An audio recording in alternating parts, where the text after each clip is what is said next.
my name is Megan Fielder from Algebra Elevated, and I love creating resources and activities like this to help other teachers.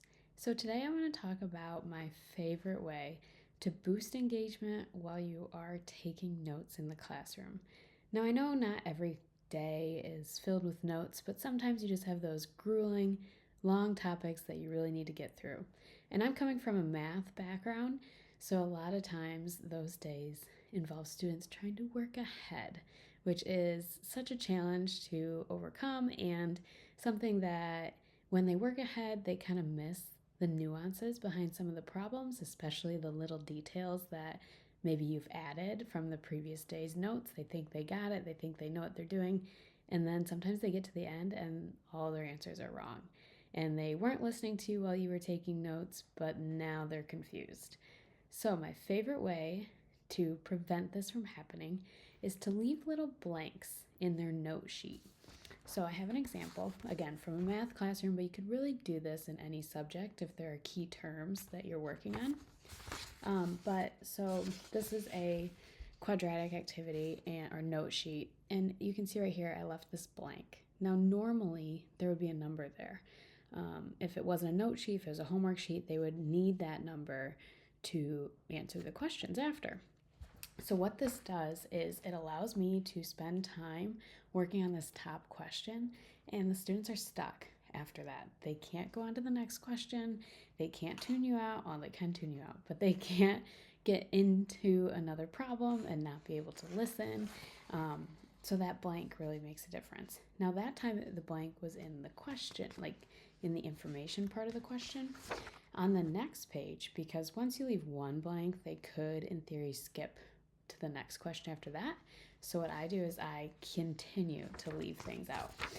So on the next question, they have the full equation that they need, but then there are blanks in the different questions after that. So they have the equation, they might be able to set something up, but they really don't know what they're answering yet. And then in the last question, there's another blank. Again, another key piece to the puzzle is missing. Now, a couple things about this. One, you can do this to any worksheet or any assignment or anything.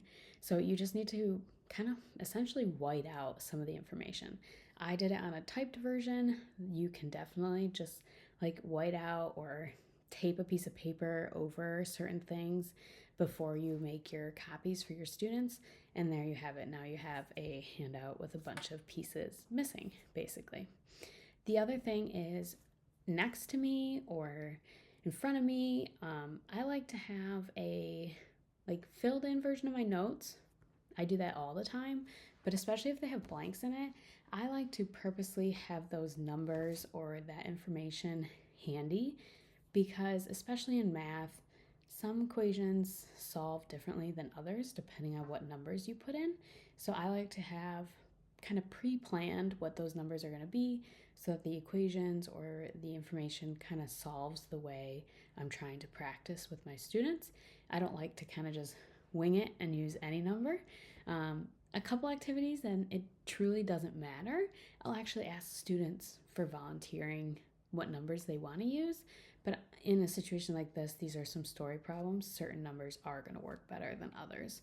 And so I like to have that planned out in advance so I'm not kind of just winging it as I go.